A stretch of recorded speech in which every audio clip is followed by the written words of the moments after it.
This is the May 2nd, 2018 meeting of the Conservation Committee. I'm going to do roll call. Member Ann Raponi. Here.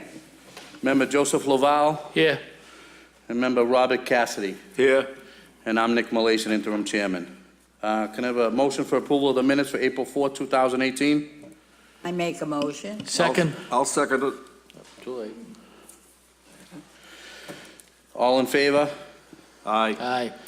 All right, item number 3, continued public hearing, notice of intent, DEP file 0610709, 327 Revere Beach Boulevard, demolition of existing structures and construction of mixed-use development consisting of 145 residential units and 2,500 square feet of resident retail with parking on grade.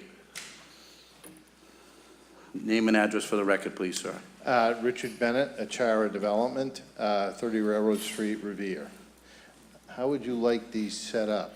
So We want to set up to whatever pictures you have to face that camera. So exactly how that easel is right there is how we want it to show. Okay. And I'll let Roy introduce himself in a minute. He's the main attraction. I am a principal and also in-house counsel for Achara. Just to give a brief recap, you folks probably remember we came in on what at least we thought was the more involved issues on the site, which is the resource area delineation a couple months ago, and went through that. Mary Rimmer is here. Mary did the flagging in the wetlands. And if you have any questions, we already have our ORAD on that you folks gave us, and you more or less agreed with us, which we appreciated. But if you do have any questions or want to go back and ask questions or be refreshed or anything on the ORAD, Mary's here and available for you.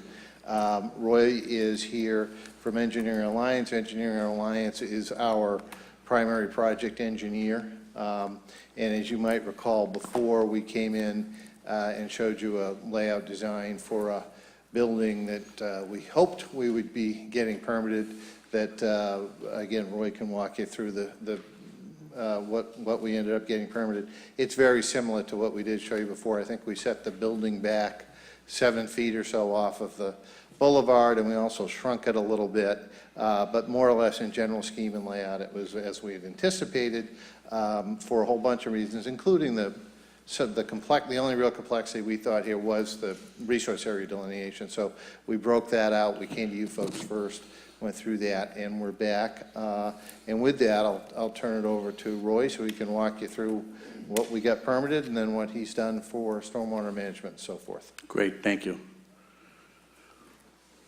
Just name and address for the record, please. My name is Roy Tiano, 11 Loomis Ave, Watertown, Mass.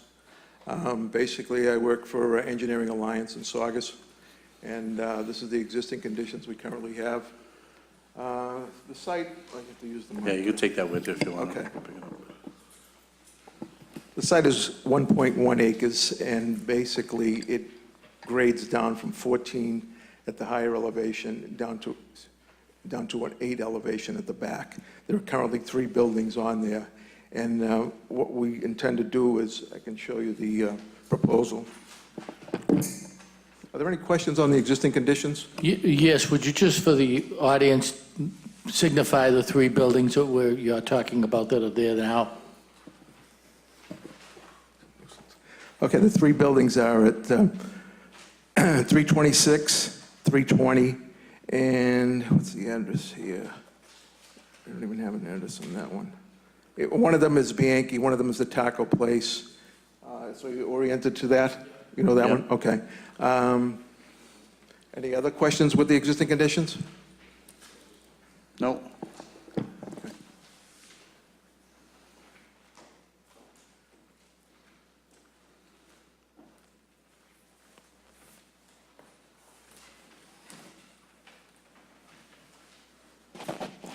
Like we were saying, the previous plan basically had the building right up to the property line, right up to the street, and there was a fair amount of landscaping, and when we did our original design, we put the infiltration units to the rear.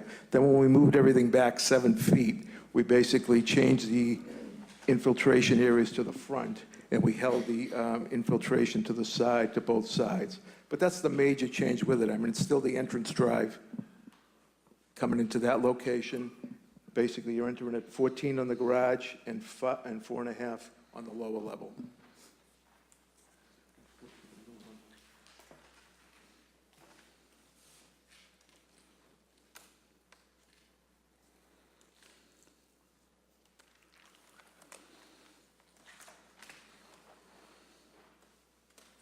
One more clip.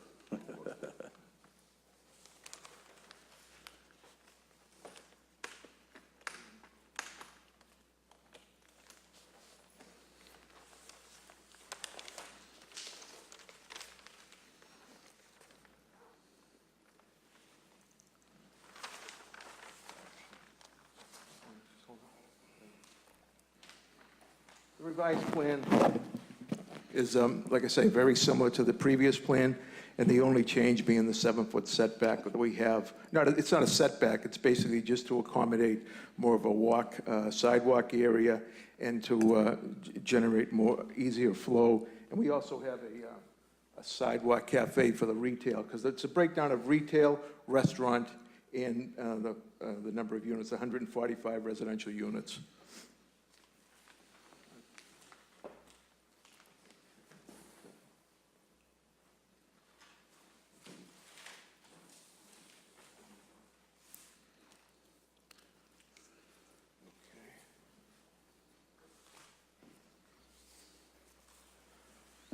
There's an aerial view of what we intend to do. And like I say, this one has the proper setbacks and so forth. With the infiltration on the side, we intend to use two 18-inch perforated pipes. We have 360 linear feet of perforated pipe at that location. And then we have another 160 linear feet of 36-inch perforated pipe to the front. Where the access drive goes down to the side, we have a trench drain at the bottom of that enters the lower garage, and that basically has its own little infiltration system.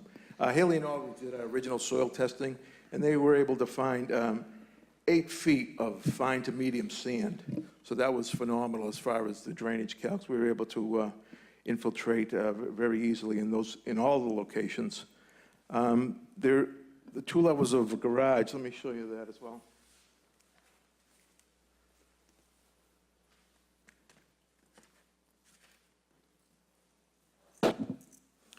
There's a cross-section showing the 2 levels of the garage with the residence above it.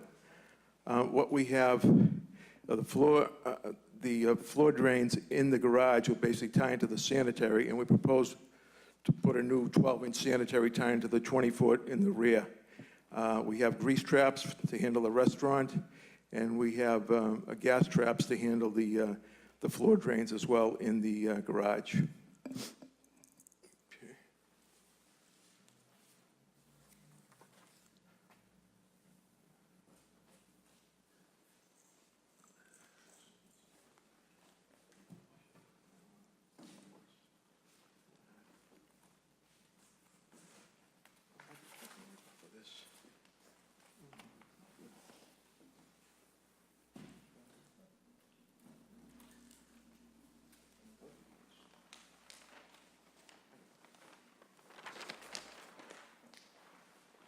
Sorry about that. I lost my. All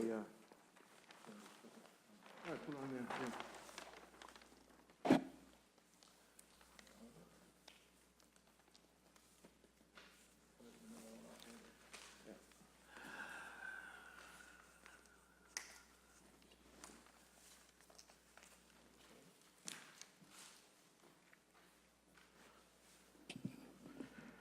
All right, so as far as the, like I say, the access drive coming in, you have the higher elevation coming in at 14.5, and then you got the lower elevation coming in at 4.5, and that basically addresses all of the access points that we have going into the garage.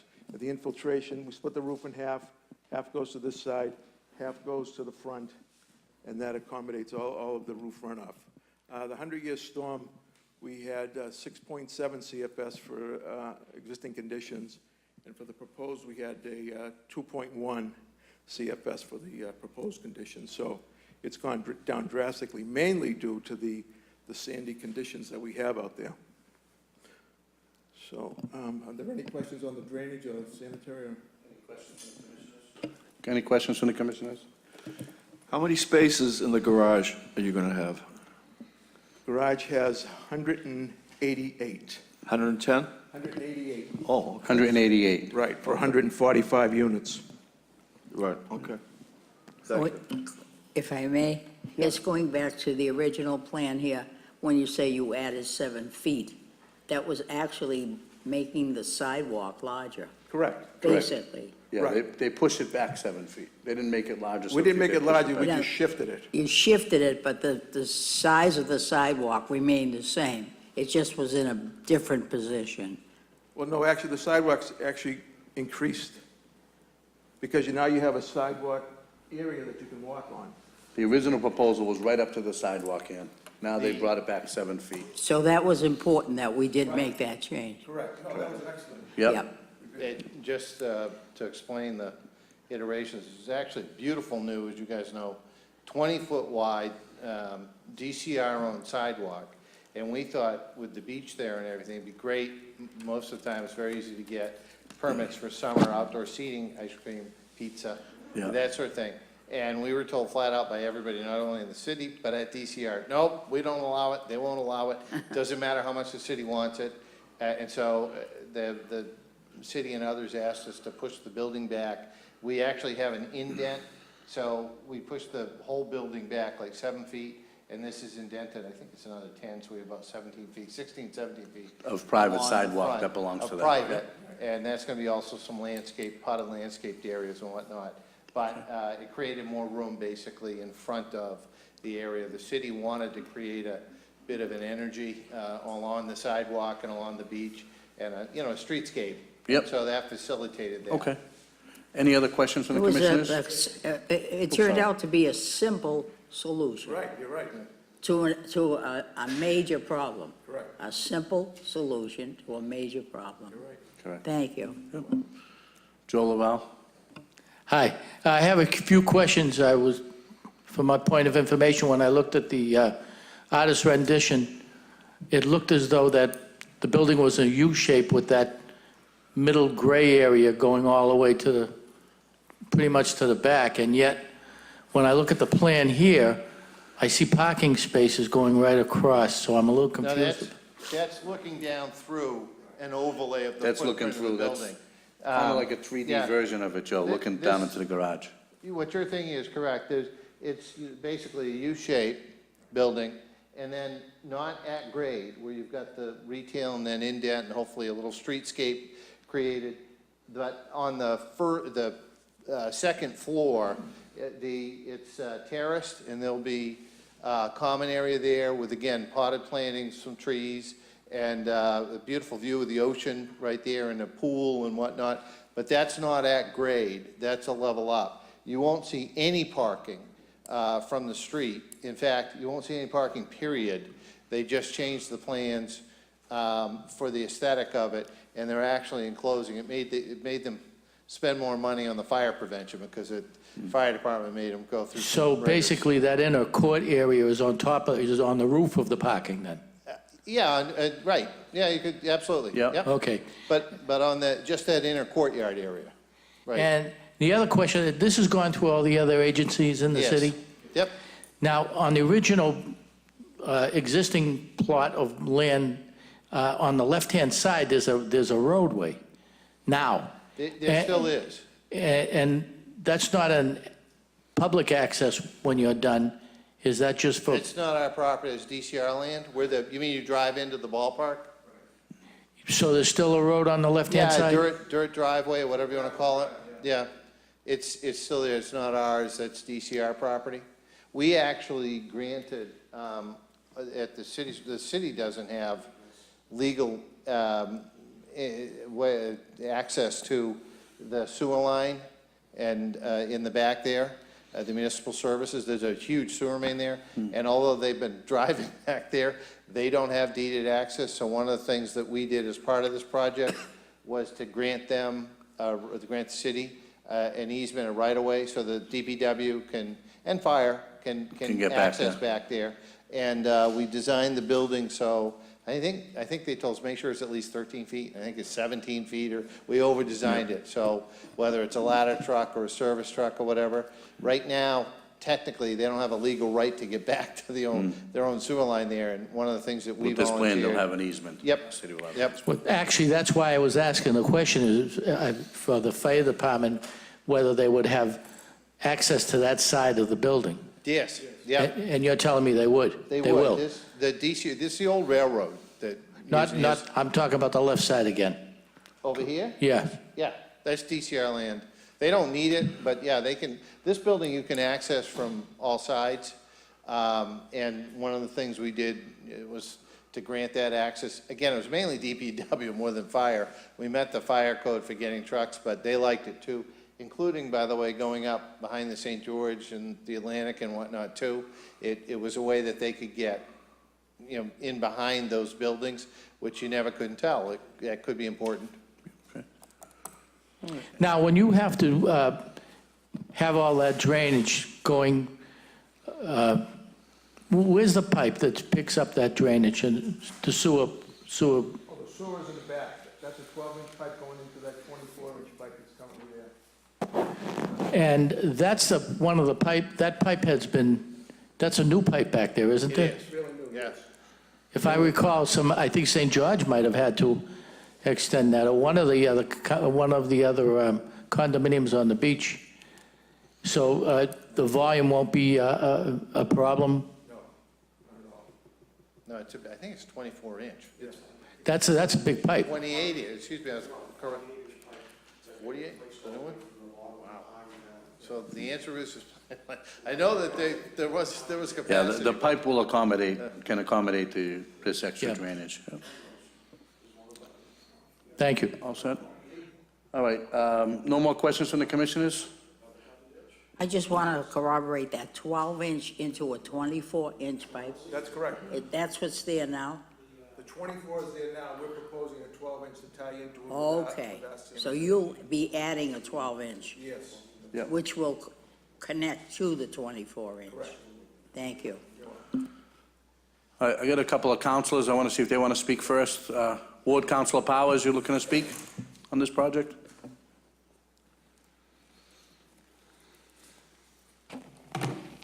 Good afternoon, or good evening, rather. As you all know, I was opposed to this project. I was one of 3 city councilors that voted against it. I thought it was too intrusive to the neighborhood, and I think if anyone was down on Revere Beach today and looked at the traffic and the lack of parking, I think they would have to agree with me. But I'm here tonight, I just want to make sure that this project obviously is going forward. I want to make sure that all the I's are dotted and all the T's are crossed, and that this body does everything that needs to be done, and I'm sure you will, to protect the integrity of the homes down on the Bay Road area and that adjacent area down there, because we all know that we've had several sewer water breaks down there. It's very low down there. We've got the project coming in from the neighborhood developers in Chelsea, which is, I understand, going to the Cove site.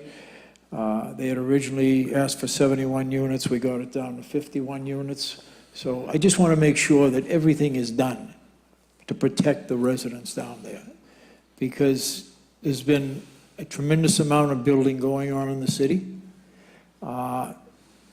Some of it is a matter of right, some of it by special permit. And we had a meeting today in the mayor's office with traffic engineers from DCR, Department of Transportation, and our own consultants. So we're working to mitigate that traffic, but we just can't be continually adding more traffic into the city. I think it's the wrong way to go for this city. Thank you very much. You're welcome, Councilor. Councilor Rotundo? Thank you, John. Thank you, Mr. Chairman. Thank you, committee. I want to thank Councilor Powers for correcting me. It's actually a 24-inch main with the MWRA, which is the 48-inch one, I think, from what Councilor Powers had stated to me in brief, and he would have the institutional knowledge, so I yield to that. But that said, I'm in support of this project, have been in support of this project as the chairman of zoning. Council Powers is right, we do have a significant issue regarding traffic. That's basically a systemic issue for the region, and it's an issue that emanates outside of the city of Revere that's not caused by any type of greater construction, so to speak. Speaking to the Chairman of Economic Development in the city of Revere, Mr. O'Brien, looking at the 4 studies that they've had forward, although not germane to this topic, but to address an issue of traffic, it shows that everything is emanating outside the city. We're going to have much issues as far as water and sewer, as well as conservation issues with the 13,000 units that are going to be built down at Suffolk Downs. This is just a drop in a hat. I believe and trust that Mr. Tiano and his group will do the best that they can to ensure the integrity of the water and sewer system down there. I thank them for providing the egress so that fire and water and sewer can get down in the back, which they have not been able to do. And now they're able to actually have a ladder apparatus get to the rear of the St. George, which they were unable to do up until this point. So that building was built without that type of an ability. They were only able to reach the front, and so that's a good thing for the people at the St. George, even though I know many of them are opposed to this project. So I hope that you do look affirmatively on this, and I thank you for your time. Thank you, Councilor. Is there any proponents in the audience that want to speak for this project? Proponents or opponents? Proponents for the project. That side's hearing none. That side's closed. Any opponents that want to speak against the project? Come on up, state your name and address for the record, please. Yeah, excuse me. My name is Greg Gay. I'm a resident at 350 the St. George. Okay. Yeah, my name is Greg Gig. I'm a resident at 350 St. George, and I rise in opposition. What is your last name, sir? I'm sorry. Gig, G-I-G-G. Okay. I rise in opposition to the project as it is presently put before us. And I know there's some nice drawings here, but I thought I'd bring something that's absolutely real, and that's a picture of the present site and its proximity to the wetlands, the waterways, and of course, America's oldest public beach, Revere Beach, of which I know we're all very proud of. I think we're all a bit at a loss with the rapid rate of development that's going on here and the lack of a master plan. And I know, commissioners here are not responsible for a master plan and how this beach should be developed. But I think we're not going in the right direction. We're not really considering the multi-uses of this beach and whether or not we are really taxing it to its limits and beyond. And I think this is a type of a project which is a project too far in terms of its density and its impact on the environment.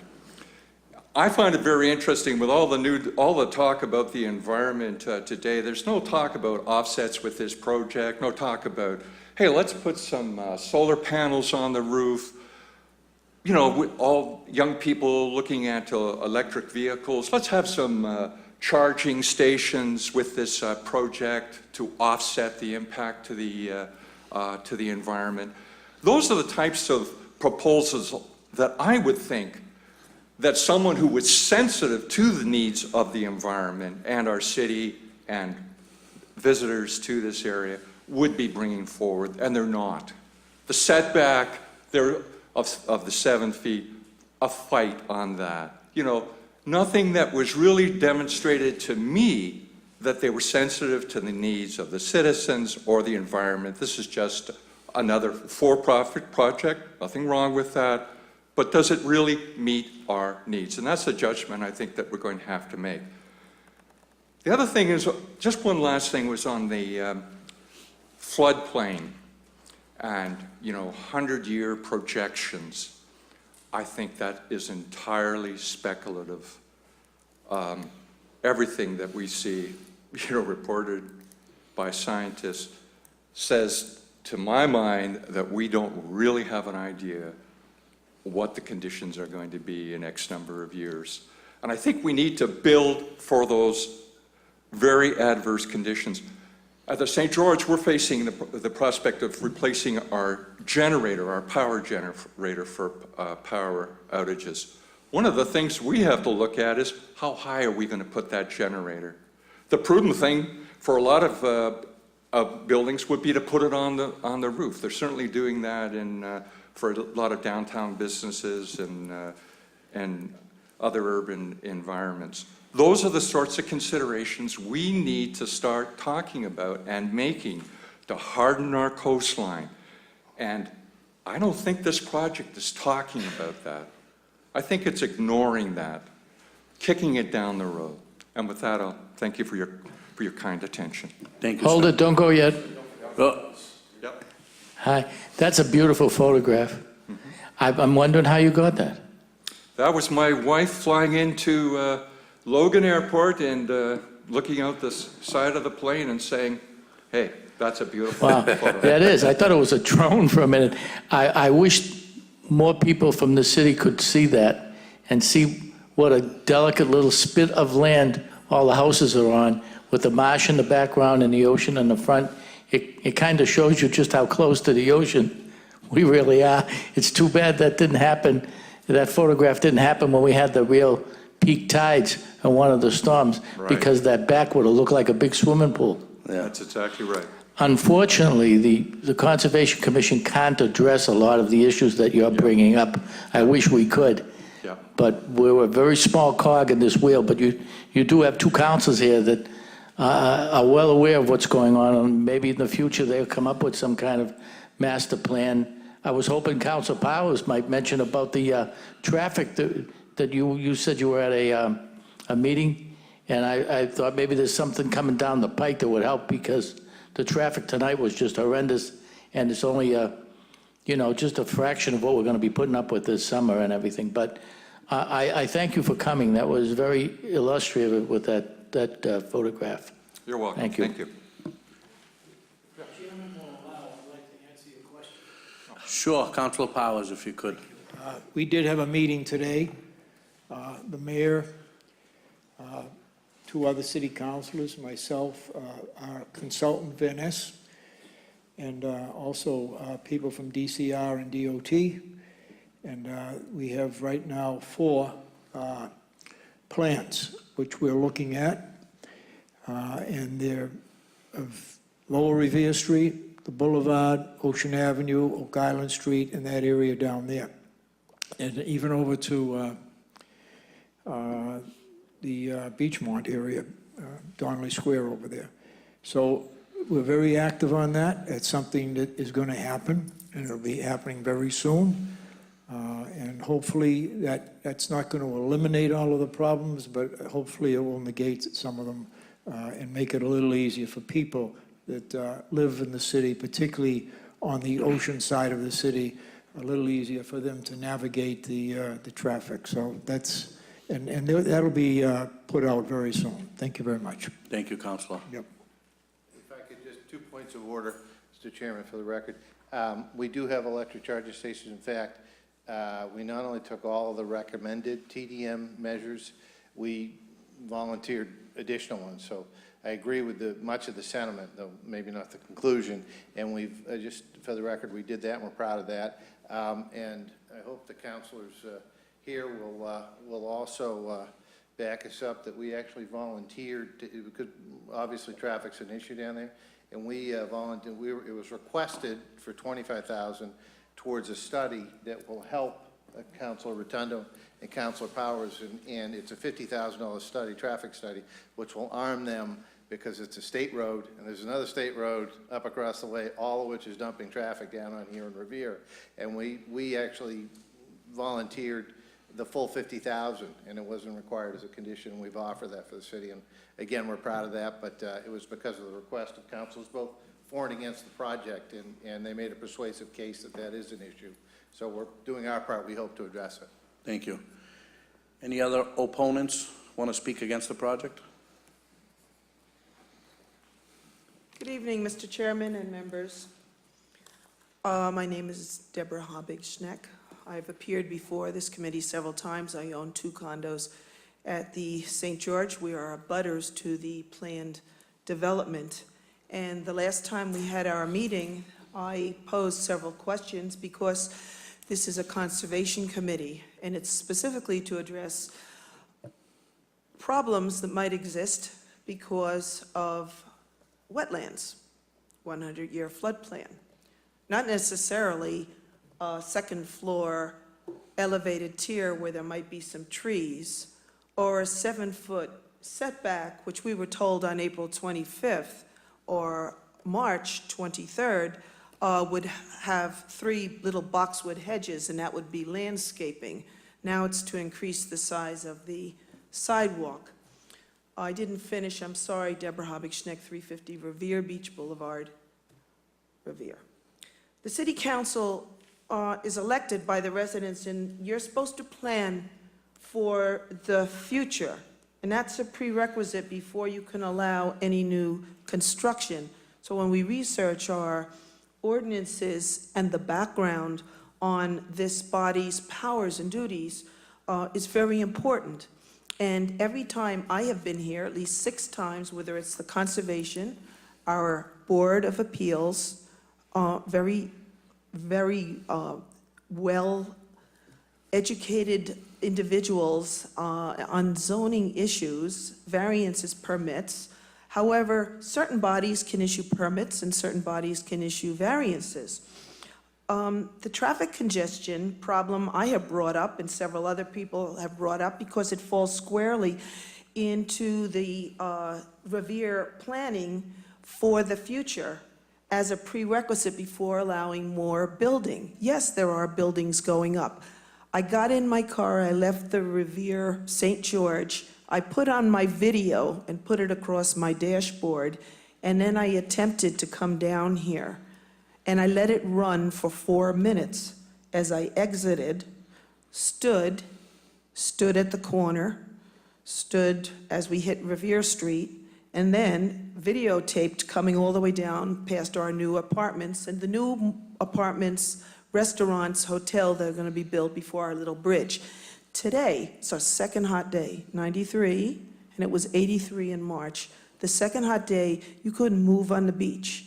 Everybody went to Bianchi's, and they were parking, and I videotaped as I just sat there, the people parking and spending time before any traffic could move up the boulevard, going up to Point of Pines, where we have another building going up, which has been approved, but since approval and building, just like the new building, things are beginning to change. So you do have a duty to think about the future. And so the city council has put out RFPs for traffic study. And Chara has donated, contributed money. That's well and good. But isn't it needed to have no study has begun, because you have to put out your RFP and get bids. No study is completed.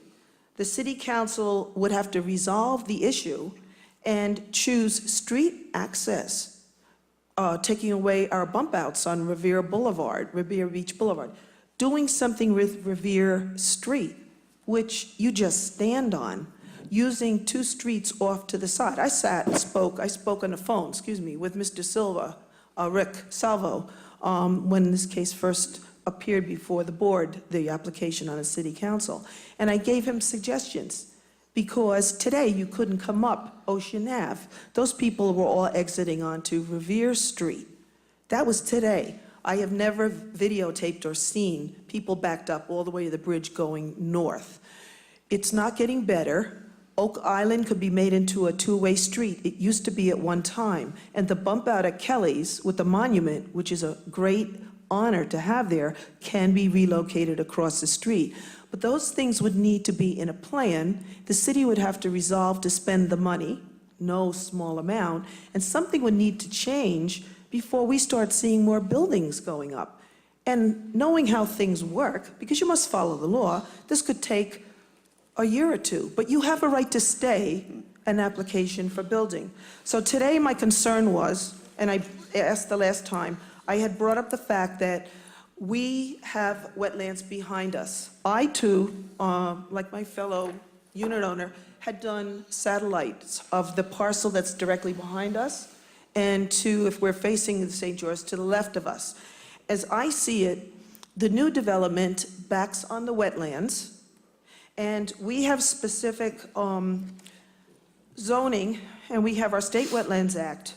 And a lot of this discusses the fact that if you're going to allow, you're not allowed to allow construction on wetlands or anything that's within 100 feet of a buffer zone. So I posed these questions the last time I was here because we have a Revere conservation agent who is the person who is knowledgeable to answer any questions from a resident as to conservation areas. So we have a floodplain, we have conservation area, we have our inlet coming in between Revere and Lynn into the inland waterway, and we have swamp, and we have this area that is also going to be developed.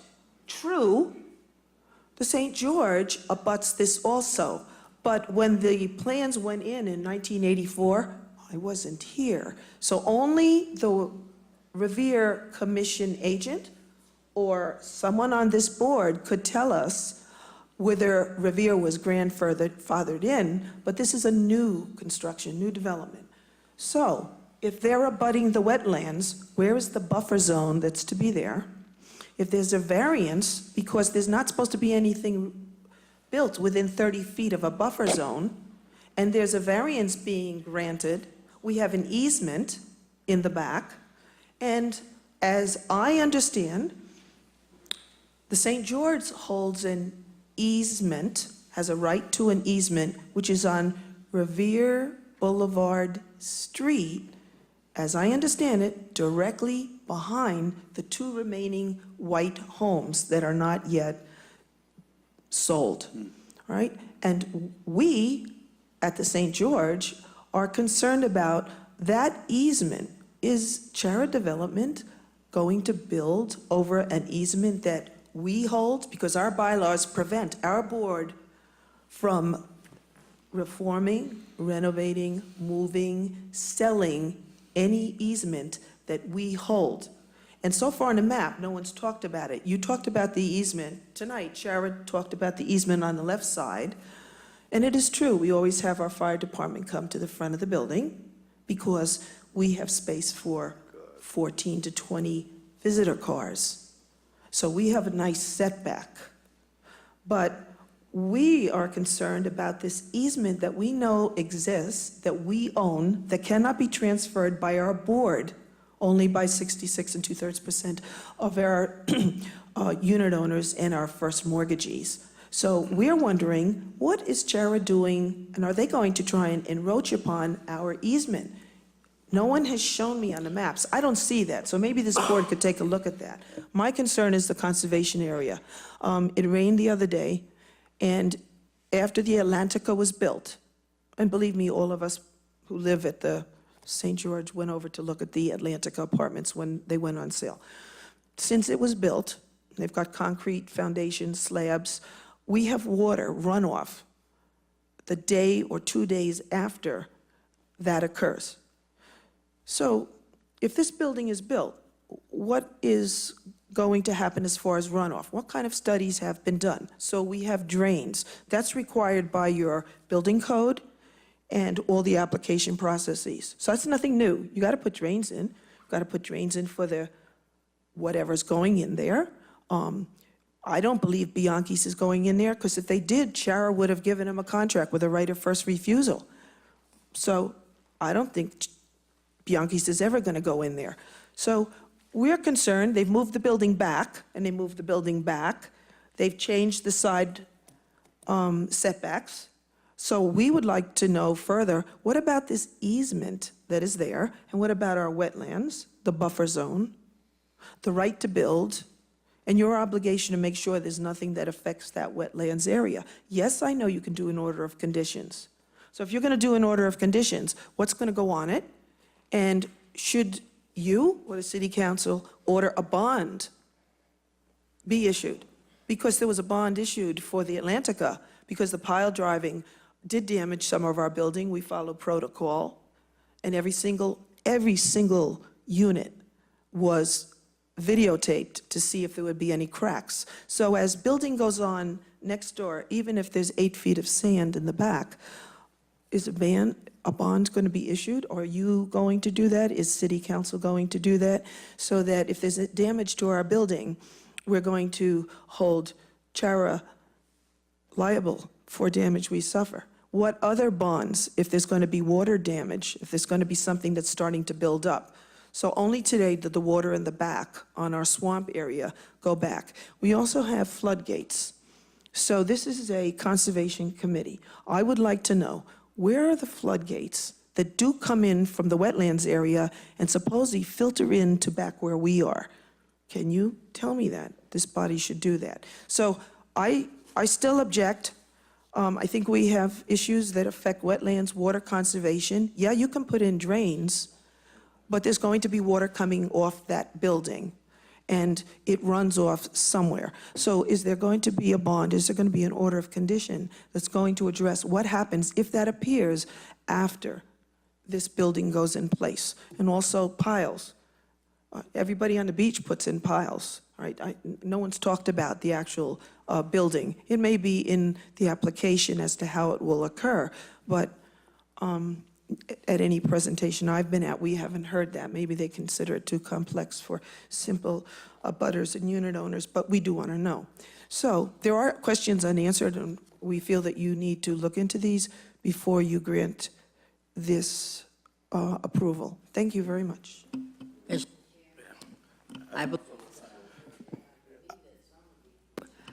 Questions that she's asking are very important questions, and I think these gentlemen here can be helpful with that.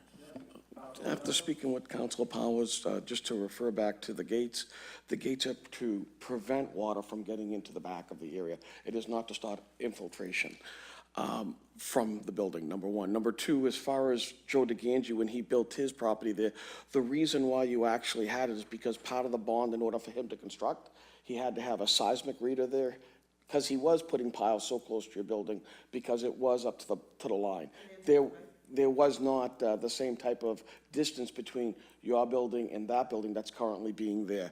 As far as your issues regarding your plot lines, I would suggest that that's probably between, a land court decision and somewhere else, but not here. And I don't mean to say that, but that would be my understanding.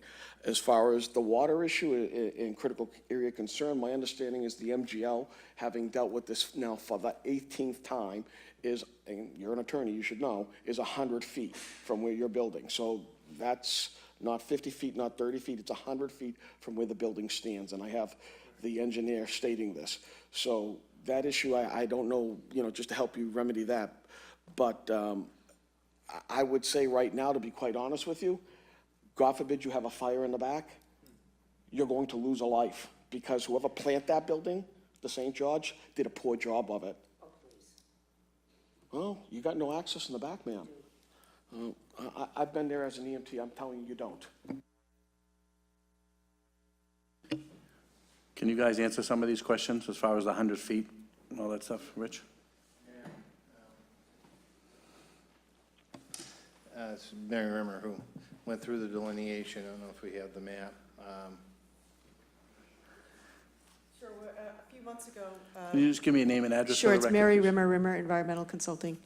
And a few months ago, we filed what's called an abbreviated notice of resource area delineation, so that the Conservation Commission could establish and confirm what wetland resources were on the property and that required protection, so that we would have that information when a notice of intent was filed. Now you have your notice of intent. The determination was that your project site is obviously on a barrier beach, but we have some salt marsh to the rear of the property. Well, this is the 100-foot buffer zone leading to the salt marsh right here. Yeah, that green line is the buffer zone. Which is the salt marsh. So the property is outside of the 100-foot buffer zone to the salt marsh. It is within Barrier Beach, which is a resource. We determined that it's not a coastal dune. And there is land subject to coastal storm flowage, which is the 100-year flood elevation, which extends to elevation 11 on the project site. So in terms of each wetland resource has particular performance standards that need to be adhered to as part of the construction. We're outside of the buffer zone for salt marsh, and again, the buffer zone, the 100-foot buffer zone, is the area that you have jurisdiction over. It's not a no-build zone. It's the area that is required for an applicant has to seek permission from the Conservation Commission, as you know, to work within a 100-foot buffer zone. Beyond that, you have no jurisdiction. But in this particular site, you know, because we're on a barrier beach and we're in land subject to coastal storm flow, which we do have those performance standards to deal with as well, unfortunately, there aren't any specific performance standards right now under the regulations for land subject to coastal storm flowage. There are building code requirements for FEMA flood zones, and that the applicant is required to comply with. But there's no specific performance standard for that resource. So, you have any other questions about that? Anyone have any questions? Any other opponents? Do I have opponents? Yeah, I did proponents, opponents. Hi, my name is Joan Lanzello Hassie. I'm a resident of the St. George. I'm not going to reiterate my opposition. Attorney Schneck really covered it in great detail. We're just concerned that, and we know that it's gone beyond, because this is the last step in the approval process. And so it has already gone beyond the special permitting, and we have some reservations that the loophole that they claim that they found in the city ordinances, that they no longer had to go to the Board of Appeal for their setbacks and parking variances and things like that. They said that that's all covered in the special permit. We have some doubts about that, and we're just concerned that that the developer is going to come back and, because they left it up, they withdrew without prejudice to come back and seek additional development on that site, make it bigger, taller, more dense, and we're concerned about that. Thank you. Any other opponents? Do I have a will of the commission, what we'd like to do here, to issue or deny? What's the will of the commission? Is there anyone else that'd like to speak? If not, I'll make a motion that we close the hearing. I'll second it. All right, what's the will of the commission?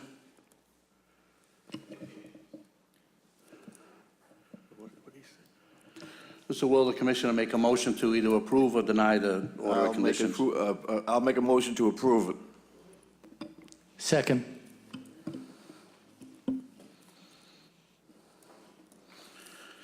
All right, guys, the order of conditions has been approved. Give me a few days and I'll get you guys a copy of the original.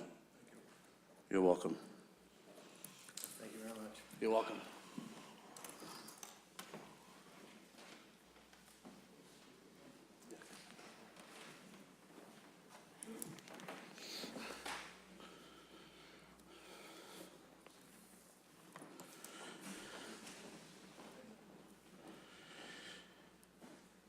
Next item on the agenda is a public hearing for ANRAD DEP File 0610710, CBW Lending LLC 190 Revere Beach, 190 VFW Parkway.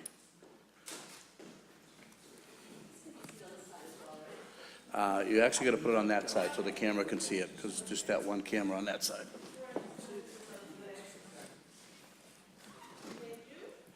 Yeah, if you guys can face that camera right there, it'll be great.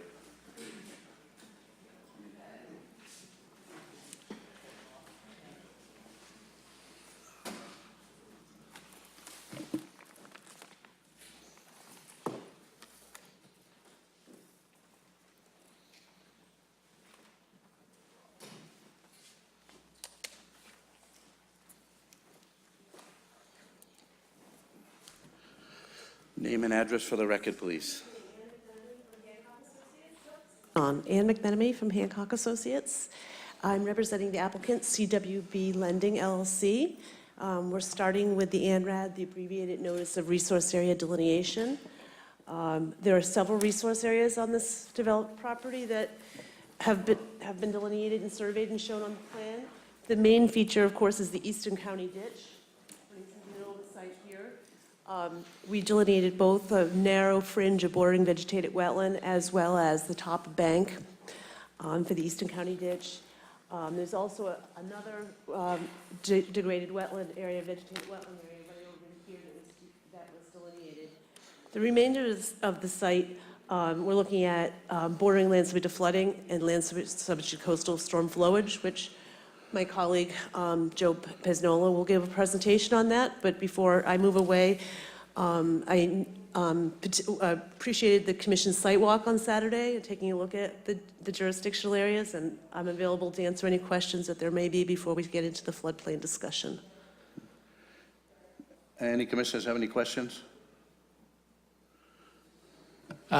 Through the chair. Good.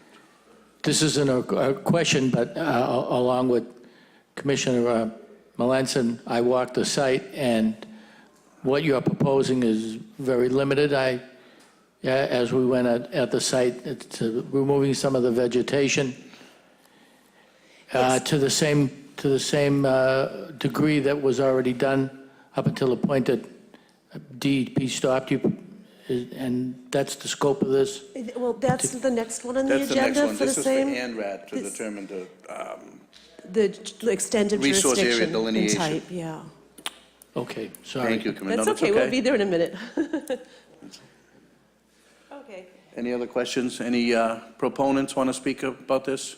Counselor, Counselor Rotundo? Anything that they can do to expedite the issues down there would I think be, we all have the same, you know, exactly, and I think the city needs to keep up with dealing with the Phragmites and the other issues down at the Eastern County Ditch. To be quite honest with you, they need to probably dredge that whole area, just like with the Town Line Brook, in Yeah. order to help facilitate less flooding in that area, which is predominantly the issue. Thank you. Councilor Powers, you want to speak on this? We're talking about Wonderland right now, sir, and the area resource delineation.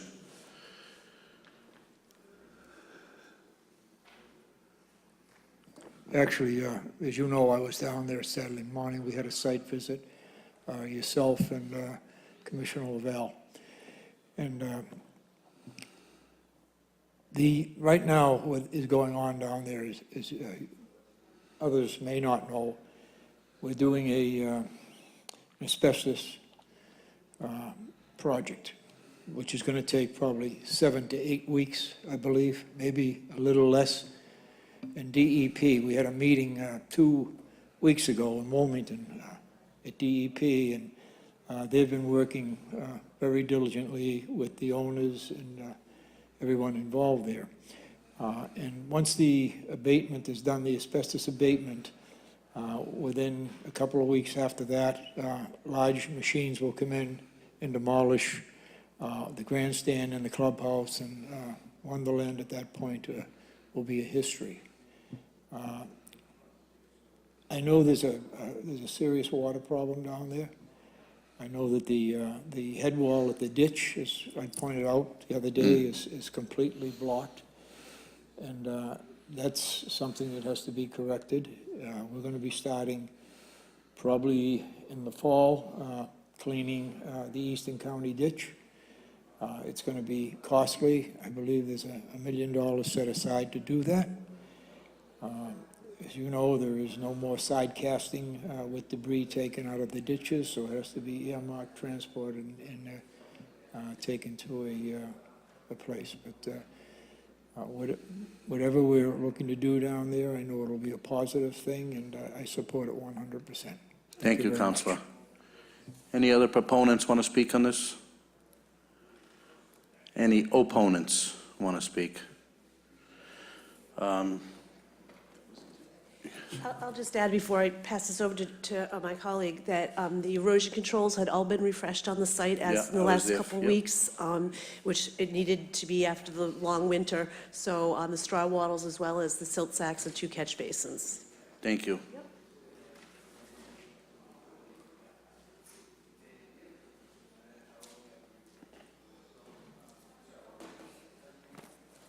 Good evening, sir. Mr. Chairman, members of the commission. For the record, Joe Pesnola from Hancock Associates. What we're doing here tonight with the setting of the resource areas is looking forward towards the redevelopment of the park. We understand the local flooding that happens down there and everywhere in the area surrounding the Eastern County Ditch. And working with the state and your commission over the years on the Waterfront Square project and the Eastern County Ditch Mitigation Project, which we were involved with, or are involved with also, it came to light that we kind of needed to treat the Eastern County Ditch like a more of an inland floodplain. Right now we talk about the land subject to coastal storm flowage, and that's at elevation 11 or 12. This site's at elevation 3 and 4, so that's 9 feet of water. And that's not the problem. I mean, that would be a problem, obviously, if it happened, but that's when the ocean comes in, and there's not a lot we can do about that. But what happens time and time again in this neighborhood is the smaller floods, which are very problematic and very troubling and very costly for the residents. And that's at some elevation in between 3, 4 and that 12. It's when the Eastern County Ditch spills its bank and goes out into the neighborhoods. So what we've done here at the suggestion of DEP is a little unorthodox in that we're asking you to recognize the land subject to coastal storm flowage as a resource area. And as was spoken on the earlier project, there are no performance standards with regards to doing work in that resource area. But we're also asking you to look at this site based on what's known as bordering land subject to flooding, which is an inland floodplain. And we've done a flood study to look at what happens in those inland storms, not the coastal storms. And what happens when that Eastern County Ditch spills its banks, and what is the available volume of this site in particular for that to hold the floodwaters. Because in future development, if we interrupt that ability of that land to hold water, then we can adversely affect the downstream abutters, the other people in the area. So we want to establish that elevation. And then moving forward, when we do get to redevelopment, we'll be sensitive to that elevation and what we do within that range from the existing ground, 3 or 4, up to this elevation that we've established. Interrupting, but when you're talking about the elevation, currently is 3 to 4 feet, It's above sea level. and you want to go to 12? No. What I'm saying is the floodplain, we're not proposing to do anything here. The coastal floodplain is elevation 12. So when we talk about the ocean flood, the coastal flood, the land subject to coastal storm flowage, that water elevation is elevation 12. So in that flooding event, there'd be 9 feet of water on the site. 9 feet of water in Revere. Right now, with no development in, it's 3 or 4 feet of elevation. If there's Okay. ever future development, it has to be at 12 feet, which would be That's that. what I wanted Yep. to clear up. Right. Yeah. So what we've done is we've looked at when it rains, the area that flows down to Wonderland. And it's an area that goes all the way from the commuter rail tracks to 1A, and to the north, Revere Street, and to the south, all the way to Beach Street. So it's a large area. It's 122 acres that's mostly impervious. And that all gets down to the Wonderland area. And so that's the area that's shown in this map. And that was our study area. So we do a model and figure out when it rains in that 100-year flood, how much water is coming down there, and then what happens to the site.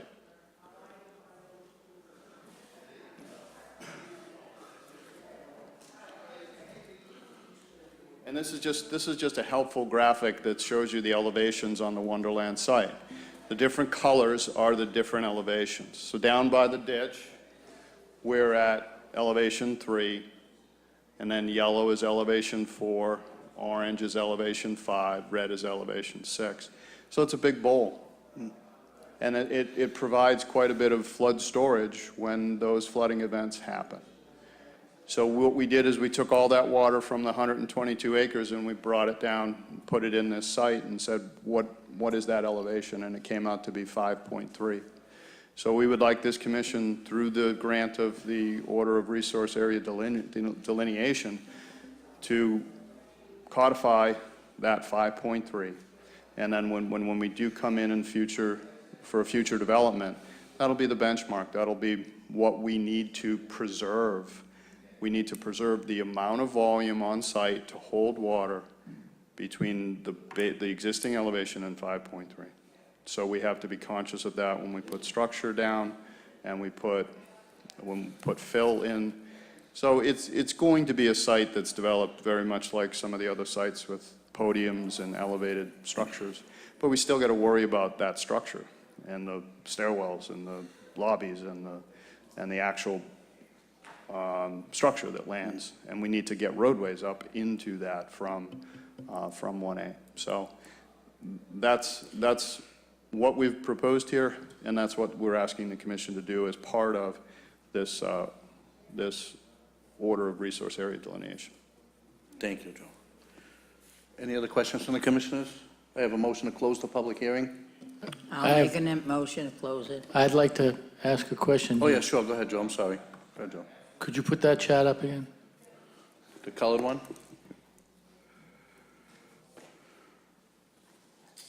You're asking us to accept a 5-foot delineation for the entire area, is that correct? To establish an elevation of 5.3 above sea level as the floodplain elevation associated with the Eastern County Ditch.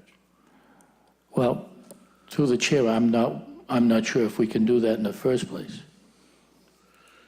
I don't know if we have the power to do something like No, that. certainly you do. If in other instances,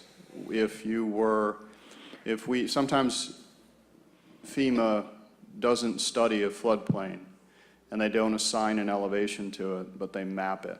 And they say, here's an elevation.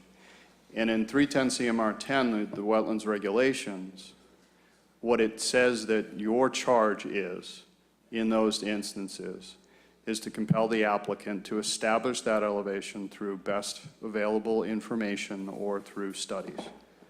So that's all we're doing here is we're providing a study and we're asking the commission through issuance of the ORAD to accept that study and accept that elevation. So it's very similar to those circumstances. But the nuance here is that's normally assigned to a river and a riverine style floodplain. In this instance, DEP tends to, they ignore situations like this because the land subject to coastal storm flowage is the worst case. It's elevation 12 and it's up here. And it kind of ignores the fact that there are these localized flooding events, these non-coastal storms, and these situations where the Eastern County Ditch is just acting like a river and spilling its banks too often and impacting the residents there. So we're trying to establish a baseline, a benchmark to then utilize when we're doing that future development. So it's just it's a tool, and I firmly believe it's within your power. Joe, all we're doing is determining a flood line, like an average flood line for the property. When they come in the future here for development, they can't go against what the regulations are, you know. Well, I'm wondering if we're making it easier for them to fill lower areas in the 3 and 4 foot range, the yellow and the orange, to that 5 foot level. No, because as discussed in the earlier project, if we were merely to call this land subject to coastal storm flowage, there are no performance standards. There's no compensatory volume. There's no requirements. By calling this a BLSF, in addition to a land subject to coastal storm flowage, we are giving you power because we're introducing performance standards under the wetlands regulations that are assigned to that bordering land subject to flooding. So now we have to provide foot-by-foot compensatory storage for any impact at those lower elevations from 0 up to 5.3. So it makes it harder for us. But the issue with Waterfront Square, for example, is DEP got involved during the MEPA process and defined it loosely. And it was very difficult for people to understand. And it drove the whole Eastern County Ditch Mitigation piece of the Waterfront Square project, which really didn't make sense and do what it needed to do. And that's why, as Councilor Powers said, the $1.1 million from that may now be going to a better idea, which is cleaning out the Eastern County ditch, dredging it, lowering it, getting it working again, and taking those castings that are contaminated and trucking them to the appropriate sites. So this is just kind of helping everyone define the rules, set the parameters, give you performance standards to assign in the future, so that we all know with confidence, and you as commissioners know, in acting on a future proposal, that here's the rules. They're doing what they're following those rules, and and protecting the neighborhood. Without that, we're kind of running loose and fast without rules. And what makes you think DEP wouldn't supersede our orders? I've discussed this exact approach with Rachel Freed, the section chief of the Northeast region. And she feels that it's bright and proper, and that our approach, our conservative approach, is a good one, and supports it. So we'll find out if you issue the ORAD and they step in, but I'm not anticipating that. I think the bigger challenge will be when we have something to present to this commission and the rest of the city for the redevelopment of this site. What are the details, and how is the mitigation going to happen, and how is the environment and the neighborhood and all of that protected? And all we're doing tonight is trying to set the ground rules for that. Okay. Commissioner Raponi? According to what you just spoke about, it all comes down to a study, a test, a feasibility study in order to differentiate between coastal storms and normal storms. So what you're really doing is studying the impacts of different types of storms. Exactly. And it's going to benefit the entire project once you find what the end result is. Yep. No, it definitely is, because it's providing certainty. One of the problems with getting people interested in redeveloping this site is uncertainty, especially surrounding the flooding issue. So this is providing some certainty, some ground rules, so that people that are showing interest in redeveloping it can understand what are the rules that I'm going to have to apply. What will I have to do to redevelop this and prove to the city that it's not going to be impactful to the. You won't know the rules until the study's completed. No, we've done the study. Oh, you They've have. done it already. And that's what we're presenting tonight with regards to setting that elevation. So basically, we're just going to order it. We're So going the DEP has been involved and authorized you to do all this? We've You've done your discussed- homework. We've done our homework. Yes. Thank you. So basically, we're just going to give them a resource, an ORAD, to determine a baseline for their future development that's going to happen at that property. So do I have a motion to close out the public hearing? I'll make that motion. I have a second? I'll second it. All in favor? Aye. Okay, do I have a motion to issue the ORAD? I'll make a motion to do so. Okay, Ann Raponi. I have a second? I'll second it. Okay, all in favor? Aye. Thank you. All set, thank you. I'll get the copy of this to you as soon as possible, within the week or so. Thank you. Will you send it to the Danvers address that I filed it under? Yes, whatever address it's We're under, in two yeah. different offices. Yep. Okay, thank you.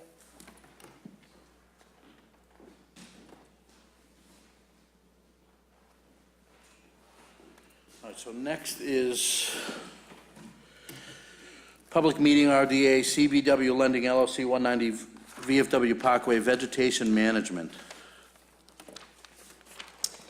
Good evening. Name and address again for the record. Yes, Ann McMenemy, Hancock Associates, 185 Center Street, Danvers, Mass. At the site walk on Saturday, we took a look at the former dog track, and I'm sorry, this is only an 11 by 17, and I did hand out copies, and I thought I had the copies with me again tonight to give to everybody, so I apologize for this, the distance to see this, but all we're looking at is the areas that are colored in green, and those are areas that we're proposing to remove the vegetation really for safety, security on the property, to be able to have, folks not to be able to hide in the vegetation. The triangle corner right here is 2 mature trees right at the corner of 2 oaks. Yep. Within the track is a mix of a bunch of different things, native and a lot of Phragmites and multiflora rose and willow and things like that. The area is located just outside the 100-foot buffer zone from the Eastern County Ditch. From this area, it comes right up to the top of the track. So there's no wetland jurisdiction present within the areas that we're showing that we'd like to clear within the track. We took a look at the left side of the track that was cleared without the requirement for a permit last summer. And I don't believe there were trees growing there either. There may have been large saplings, but it appears that everything was just cut to the ground, so we're not anticipating any stumping or any ground disturbing activities in that area. We also talked about during the site walk on Saturday that it's going to grow back. So there's going to need to be ongoing maintenance. Now, the determination of applicability will be valid for 3 years.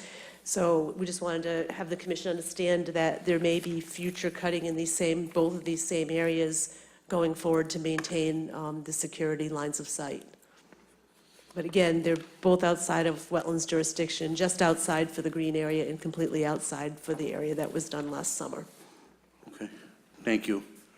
For commissioners, I know Joe was with us, Ann and Toby. So last year, Andy gave permission.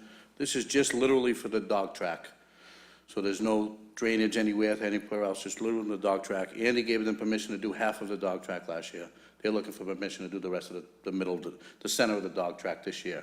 And our one concern was, in a year from now when it grows back, it still needs to be maintained. And they said they would come up with a plan for that, to keep it maintained for the next 3 years. So that's what we're looking to do, just come up with a negative determination so they can chop down the rest of that stuff with no stumping involved. That's right, so acknowledging that it's not within wetland jurisdiction, and Yep. therefore that we would need to proceed to a further filing of a Correct. notice So of intent. do I have a motion? I'll make a motion. Thank you, Ann. Do I have a second? Second. Seconded by Joe. Okay. All right, same thing. Thank you very much. I'll Okay. get you a copy of this Thank you. within the week or so.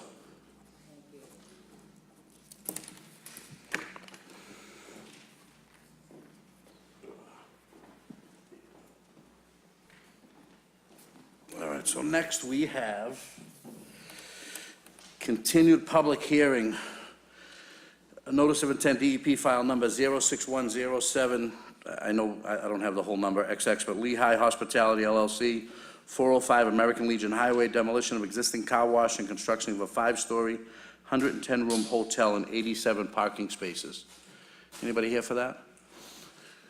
So I know you guys made a presentation last month. We just needed a copy of a report, a Phase 2 report, to show if there was any contamination, which we've received, and we've determined there is no contamination in the property. So you can definitely talk about it, introduce yourself, and we'll make a determination. For the record, my name is Scott Rogers, JK Holmgren Engineering, 1024 Pearl Street in Brockton. As you mentioned, we were here in April to present the project to you. At that point, the request was made for a Phase 1. We did submit a Phase 2, which indicated that the ground water and soil samples are clean in the area. I do have a file number that's been issued by DEP 67-0711 as well. Just for a little bit of clarification, the plans that you have before you called for a 110-room hotel. That's been reduced down to 104. Okay. And likewise, there was 87 parking spaces proposed under the old plan, which has been reduced down to 83 spaces. So we're going to 104 and 83. Yep. Okay. And we did meet with the Site Plan Review Committee for a first meeting. A lot of the comments they had regarding water lines, fire truck turning movements, and some landscaping issues, which we're working on currently. I guess that's basically it. I'll just answer questions if you have any. And may I ask why the change in the number of units? Essentially, what it came down to was we were shooting for 110 rooms, and when they started getting into more of the floor planning, putting in stairwells and utility rooms, they dropped off a few rooms here and there. Any other questions? No? Joe? Do we have a, Make a motion to close the Make a hearing? motion to close out the hearing. Joe? I have a second. I'll second it. Do I have a motion to issue the order of conditions? I'll make a motion to for that. Joe, first motion, Ann, I'll put you a second. Right. All in favor? Aye. Thank you, sir. We'll get you a copy of this within a week or so. Thank you.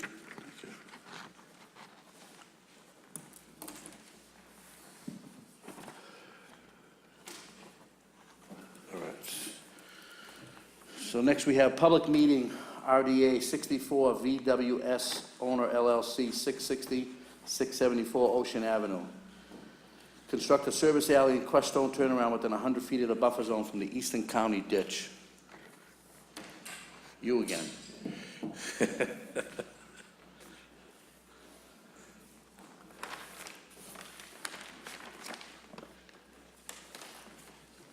Name and address. For the again. record, Mr. Chairman, Joe Pesnola from Hancock Associates, representing 64 VWS owner LLC, otherwise known as Westbrook Properties. They're the new owner of the Vanguard at 660, 674 Ocean Avenue. The original plan for the Vanguard, as far as moving people in, was to park the vans and the trucks on the Ocean Ave and move people in that way. That's not working out for them too much. In the back of the building, there's a 10-foot strip property line from the property line to the blue line right-of-way, the vacant portion of the blue line right-of-way. Back there, we just kind of put a gravel access drive for maintenance of the back of the building. But there is on each of the buildings a stairwell that has a door that goes right out onto that alley. So they looked into the possibility of getting a service alley back there. It's not wide enough, so they approached the MBTA, and the MBTA was actually amenable to them paving a little bit on their property, on the right-of-way, in exchange for a T turnaround, or some way to get their vehicles, because the T doesn't have any access to that section of the right-of-way. It's vacant. It's between Revere Street and the end of the active blue line. But MBTA owns it and would like to have access, so they're granting them an access between the two buildings and then out to that back area. And then if MBTA needed to get back there and turn around, they could do it. So as was shown on the plan, the blue line is the Eastern County ditch.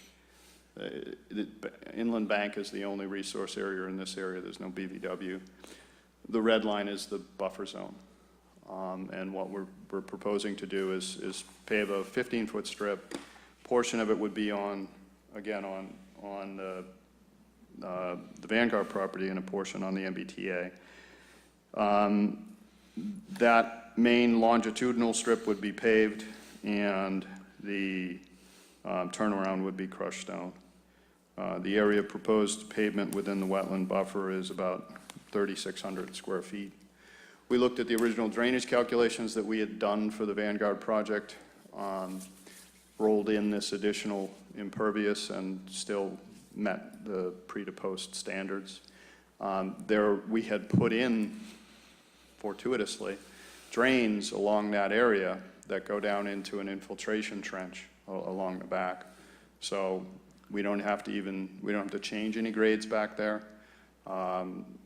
So there's no issue with the floodplain stuff. So there's no decrease in the volume out there. And the drains can function just as they do today with that paved surface. And they'll be able to more easily get the residents in on moving day. So we think where it's such a small area, less than 5,000 square feet, and it's so far away within the buffer zone that it's ripe for a negative determination of applicability. Have any questions from the commissioners? Could you point out on that diagram where the station is? Is it? No, the station's way down here. So Vanguard's the last building, just before you get to Revere Street. A smaller building's right on Revere, and then the bigger building is down. Everything behind Vanguard is just vacant track. It's when you get down to about 650 Ocean, to the north side of the 650 Ocean site, or Ocean 650, is where that perpendicular fence is, where the end of the runout is, where they store the Blue Line cars, and that's the end of the active rail. And then the station is down even further. The track goes past the station. There's a, Right, the track goes past the station, and then and there's... that doesn't show on the diagram either? It doesn't go up this far. Oh. No, Gee, and I thought it had. no, not at all. Okay, thank you. Any other questions? Do I have a motion, motion to grant a negative determination of applicability? I'll make a motion. And? Do I have a second? I'll second it. All in favor? Aye. Thank you All very much. set. I'll get you this within a week or so, Joe.